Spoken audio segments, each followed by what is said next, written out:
হ্যাঁ, সুপ্রিয় দ্বাদশ শ্রেণীর শিক্ষার্থীবৃন্দ, আশা করি তোমরা সকলেই ভালো আছো এবং সুস্থ আছো এবং সকলেই পড়াশোনা করছো।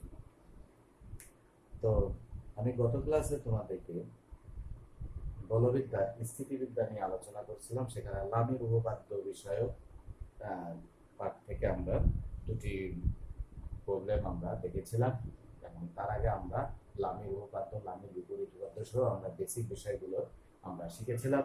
সেগুলো আশা করি তোমরা সকলেই মনোযোগ সহকারে দেখেছো এবং সকলেই বুঝেছো।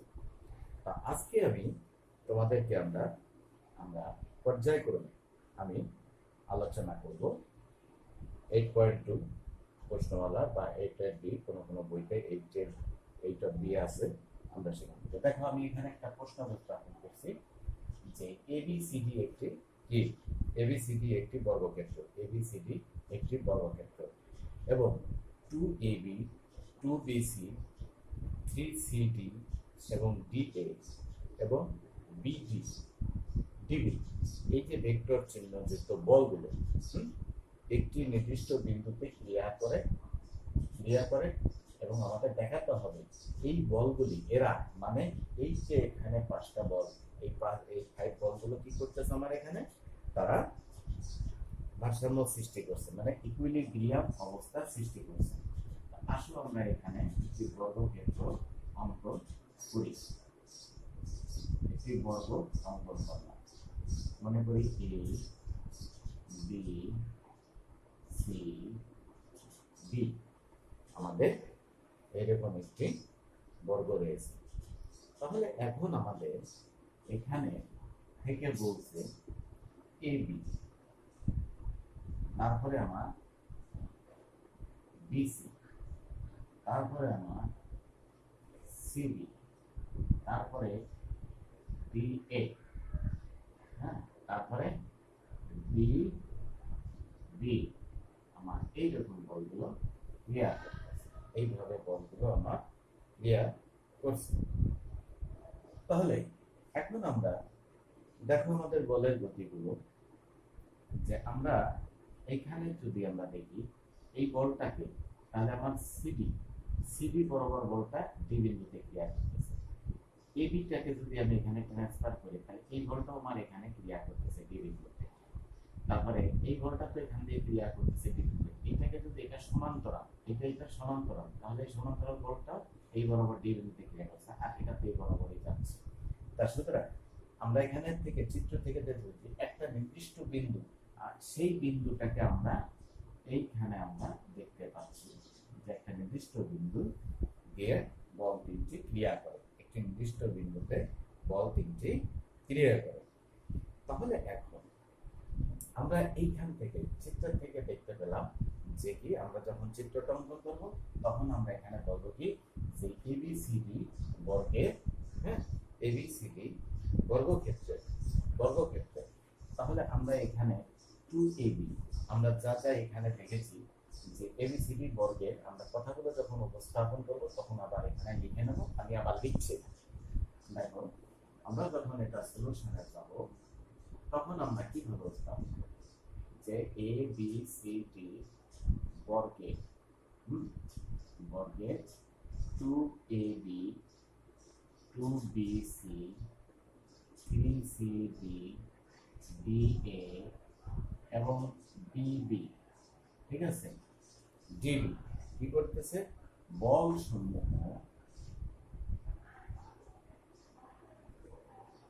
সমূহ একটি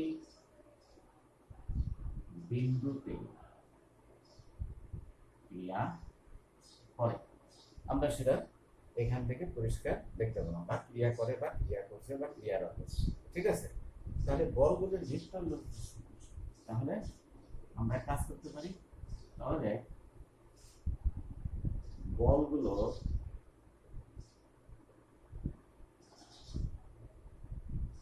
ভেক্টর লব্ধি ইকুয়াল টু আমরা এখানে লিখতে পারবো 2ab ভেক্টর প্লাস এখানে সিবি আছে 3, 2 BC vector 3 CD vector DA vector plus DB vector এগুলো যোগ করতে পারি।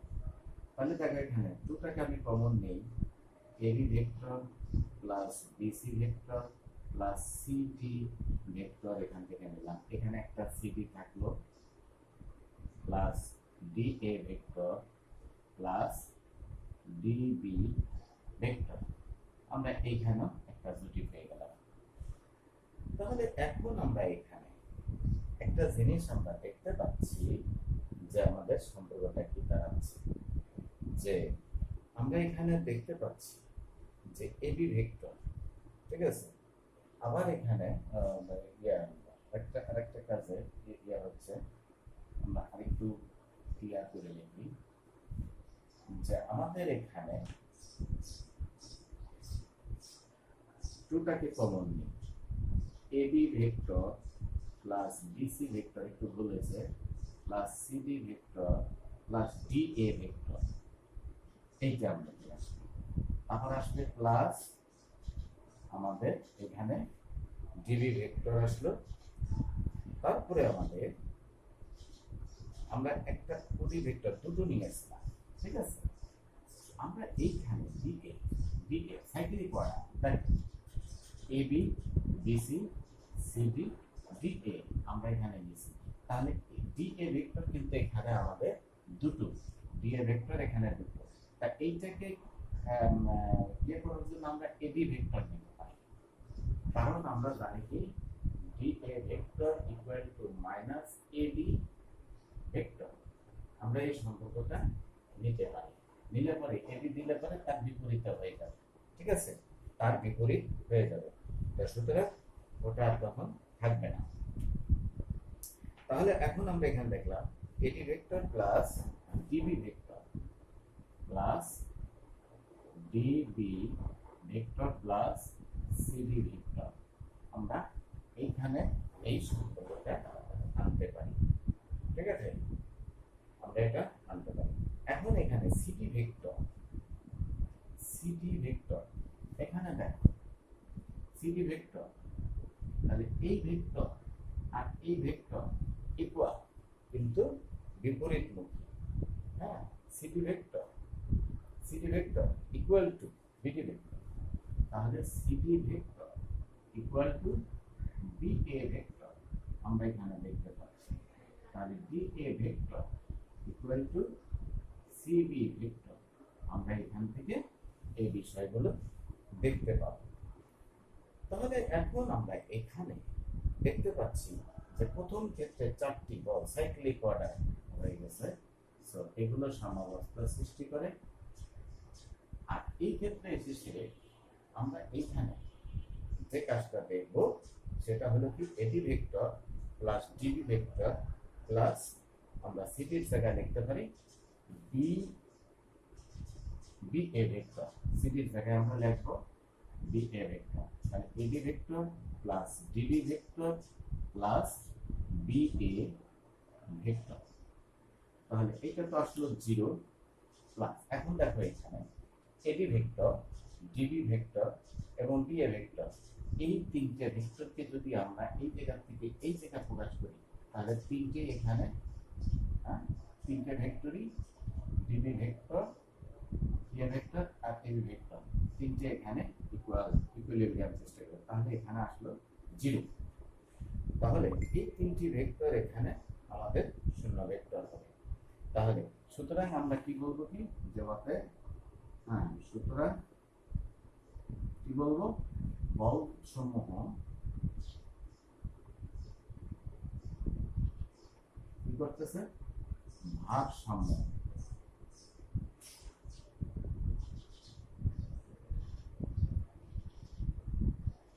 সৃষ্টি করে।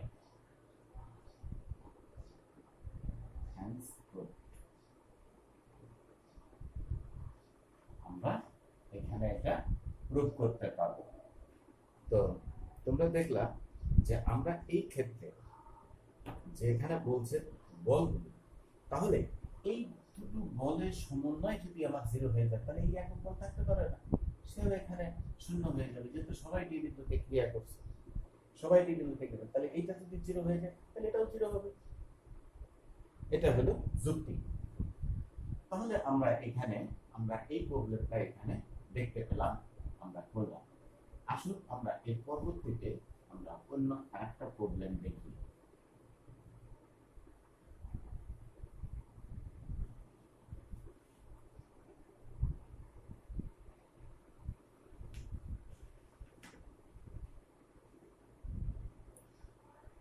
এখন আমরা আরেকটা বিষয় এইরকম ভাবে তোমরা আরো দেখতে পাবা।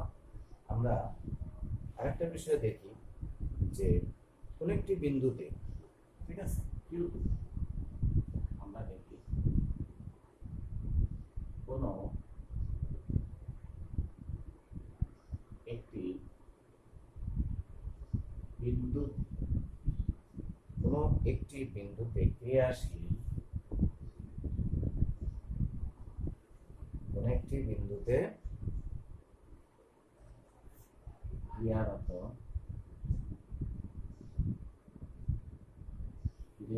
বলগুলো কত হবে? √3, 2 এবং 1, ঠিক আছে। 1 একক ওজনে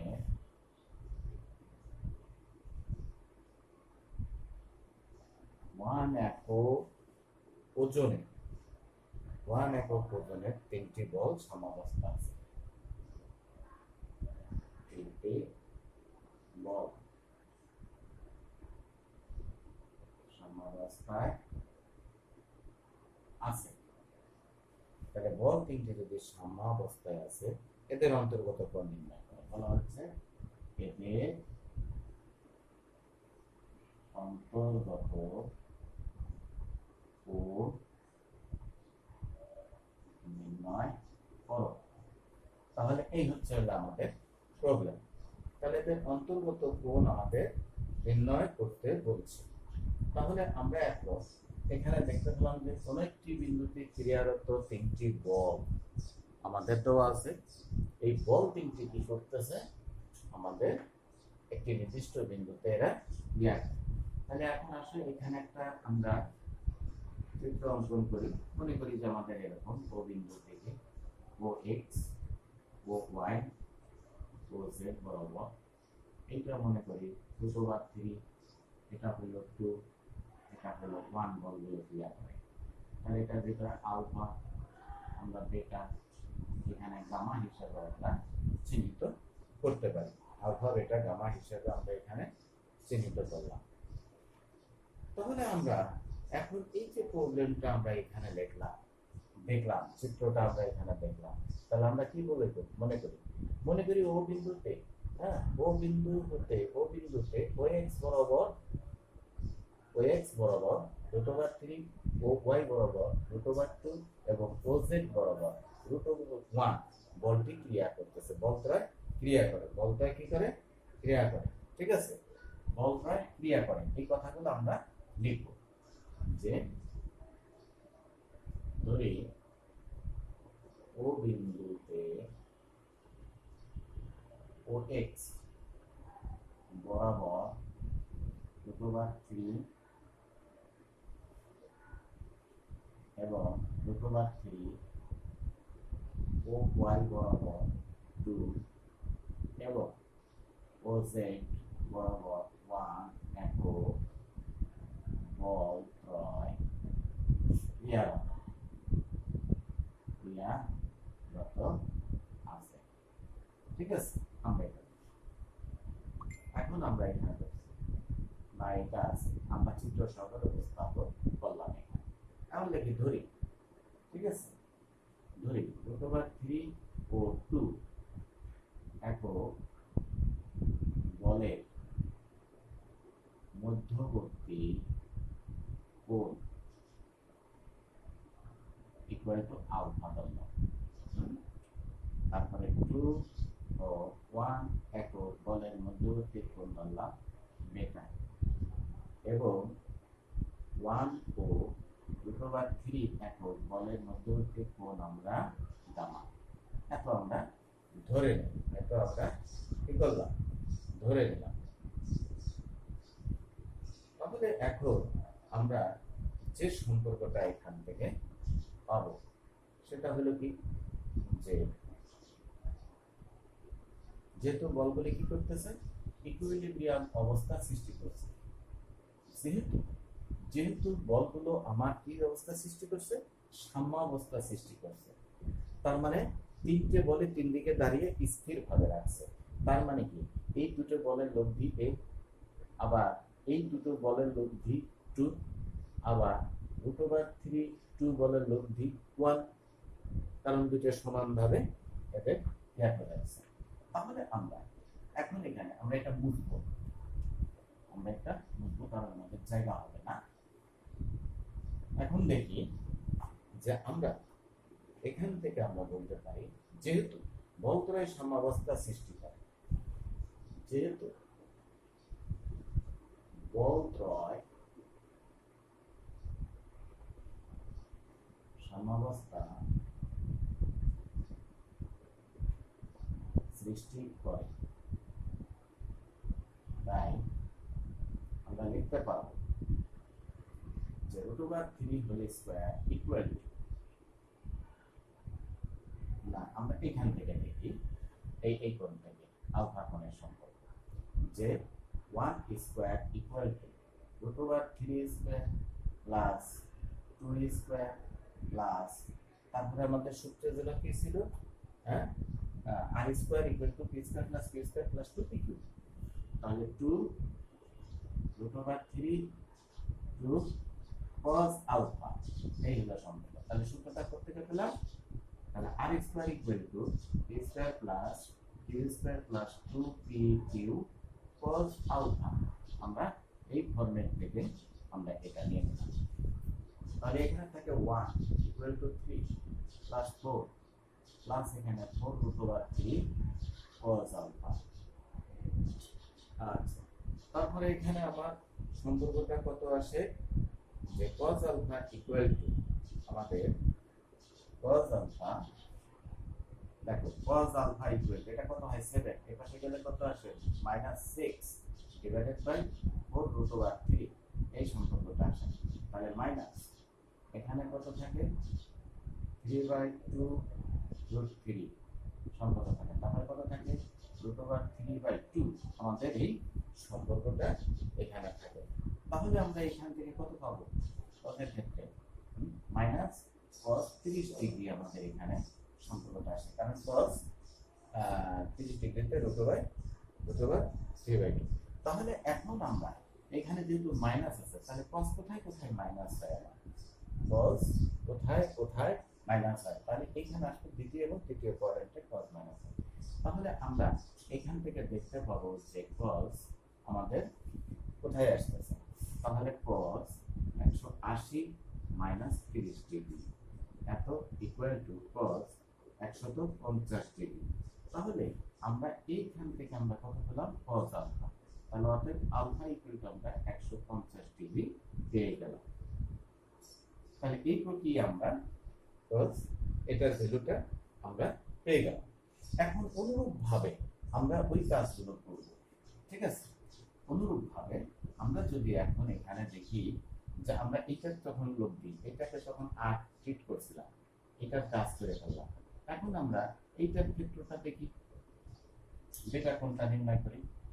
তাহলে এখানে আসবে √3 whole square plus equal 2 square plus 1 square plus 2 into 2 into 1 cos বেটা, এই মাঝখানে কোনটা আসবে, তাহলে এখানে আসতেছে 3 equal to 4 plus 1 plus 4 cos বেটা। তাহলে আমরা এখন এখান থেকে cos বেটা ইকুয়াল টু কত, এটা হয় 5, তাহলে হবে কত হয় -2, আর এখানে আছে কত 4, তাহলে হাতে কিন্তু আসে -half, হাতে ইকুয়াল টু মাইনাস cos কততে হাফ, cos 60 ডিগ্রি। হ্যাঁ, তাহলে কত হবে cos, হ্যাঁ 60 ডিগ্রি যদি হয় cos, তাহলে কোথায় যাবে আমার এটা সম্পর্কটা, -half, তাহলে cos 120 ডিগ্রিতে যাবে। আমরা এটা জানি যে cos 180 বিয়োগ 60 ডিগ্রি, তাহলে এটা চলে যাবে কত, cos 120 ডিগ্রি। তাহলে আমরা এখানে বেটা সম্পর্কটা পাবো কত, 120 ডিগ্রি। তাহলে আমরা এখানে বেটার কোনটাও পেয়ে গেলাম। তাহলে এখন আমরা পেলাম 150 আর 120, তাহলে কত হলো 270। তাহলে আমার তৃতীয় কোণটা কত হবে? আমার এখানে তৃতীয় কোণটা আমরা এখানে 90 ডিগ্রি হিসাব পাবো। কিন্তু আমরা যে মুখের হিসাবে কাজ করলাম, এটা করলেই শুধু হবে না, এখানে কাজ আছে। কাজটা কি করতে হবে? আমাদের ক্যালকুলেশন করে এখানে দেখাতে হবে যে না আমাদের এই ভ্যালুটা আসে। তাহলে আমরা এটার কাজ করলাম, এটার কাজ করলাম, এখন আমরা এটাকে লব্ধি হিসাবে চিহ্নিত করি। তাহলে লব্ধি হিসাবে চিহ্নিত করলে পরে তাহলে 2 square equal to 1 square plus √3 whole square plus 2 into 1 into √3 cos gamma হবে এখানে। তাহলে এটা আসতেছে 4 equal to 1 plus 3 plus 2√3 cos gamma. আর এখানে cos গামা ইকুয়াল টু কত আসবে? 0/2√3 এত equal to 0 equal to cos 90 degree. তাহলে অতএব গামা ইকুয়াল টু 90 ডিগ্রি। তাহলে এইভাবে আমরা আমাদের তিনটে সম্পর্ক হলো তিনটে কোণের সমষ্টি 360 ডিগ্রি পর্যন্ত আসছে। তাহলে এইভাবে আমরা আমাদের এই গাণিতিক প্রবলেমটা এখান থেকে সমাধান করতে পারলাম। তাই সুপ্রিয় শিক্ষার্থীবৃন্দ, তোমাদের পাঠ্য বইতে যে অঙ্কগুলো আছে, আমি ভিন্ন একটা বই দেখছি, তোমরা পাঠ্য বইয়ের সাথে প্রবলেমগুলো মিলিয়ে তোমরা যা যা প্রবলেমগুলো দেখে নেবে। তাই শিক্ষার্থীবৃন্দ, আজকে এই পর্যন্তই। আজকে ক্লাস দেখার জন্য সকলকে আন্তরিক ধন্যবাদ। আগামী ক্লাস দেখার জন্য আমন্ত্রণ রইল। খুদা হাফেজ।